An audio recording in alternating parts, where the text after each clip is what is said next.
After we had the body tub painted on our 1969 Firebird project called Routy, we decided to attack the rear axle, brakes, and wheels and tires on this project. The wheels and tires were kind of predetermined. The owner had a set of Boyd's Junkyard Dog 17-inch and 18-inch wheels that he wanted to use on this car. So we had to measure the rear axle width with the wheels on it to kind of come up with the proper width of the rear axle so everything would fit under the car. In this case, we decided to order a slightly narrowed rear axle assembly from Currie.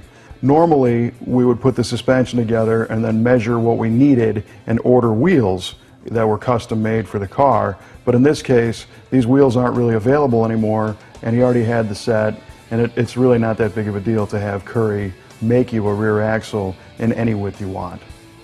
Once we had our wheels mocked up on the original axle and got a measurement of what we thought we needed as far as clearance-wise, we removed the stock axle assembly. It's just a matter of unbolting everything, loosening up all the U-bolts. We were able to use a transmission jack to jack up the rear axle housing, turn the whole thing sideways, and then just kind of work it out from underneath the car.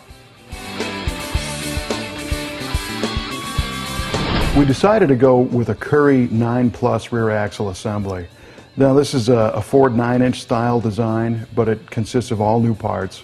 Currie manufactures the housings to whatever width you want in-house. So we ordered ours unpainted and unassembled so we could do the finish work on it.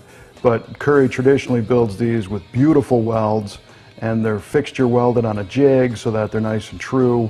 We don't have to worry about any old parts that are bent or tweaked in any way, and they're just a really nice thing to work with. This one came with a nodular iron center section, which was loaded with 325 gears. We went with a Detroit True Track differential, and we painted it with DuPont Hot Hues Hot Rod Black. Now these rear axle assemblies are kind of like big tinker toys. They're not very hard to put together. The first step was to make sure it was all cleaned off, run a small bead of RTV sealer around the area where the center is going to bolt to the housing, drop in a new gasket, and then carefully lower the center section into the rear axle housing on the studs. We used what are called jet nuts to hold this thing in place. Once we kind of spun them down with an impact wrench, we went back and torqued them to Currie's recommended specification and made sure everything was nice and tight.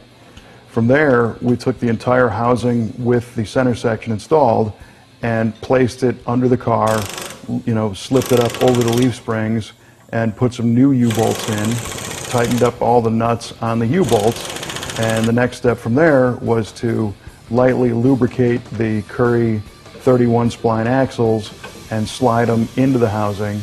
These axles have an O-ring seal on the end, so we put a little bit of assembly fluid on those, and you got to make sure you put them in carefully so you don't hurt any of the seals.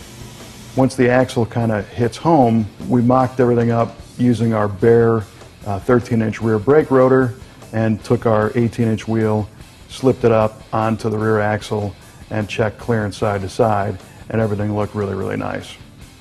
The next step was to install the rear caliper brackets, which are actually part of the axle retainers to keep the axles in that housing, and drop the caliper on and connect the Baer supplied stainless brake hose that comes with this Baer track rear brake kit. Single piston calipers, 13-inch rotors. This thing's going to have plenty of braking power. For the front brakes, we're also using parts from Baer, a Baer track kit. It's a very complete kit, and the process here is to remove the original style one-piece hub and rotor assembly and clean the axle and the bearing off, and then install the new caliper bracket, which slips over the axle snout and uses the same mounting location as the steering arms. Baer supplies hardware to make this happen. Once you put the new bolts through and torque them down with the lock nuts, you can slip the new hub on, and it's a two-piece hub and rotor combo, which is nice because it's a little bit lighter than the original.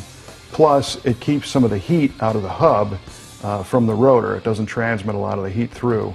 So the hub just slips on and locks down with a traditional style hub nut, and then you can slide your new rotor on, 13-inch rotor, zinc washed, directional, drilled, vented, slotted, everything you could want. and slip the calipers over the top and run those bolts down tight. At that point you can turn the whole assembly and run the hoses into your either existing brake lines, or in our case we're using all new brake lines which were supplied from a kit from Classic Industries.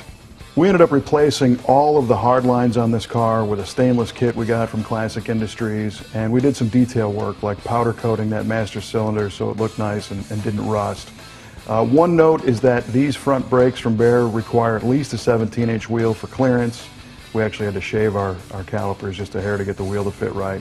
But once we had it all together, the next step was a quick brake bleed, and now we've got a wicked set of brakes on this car, so it'll stop as good as it goes.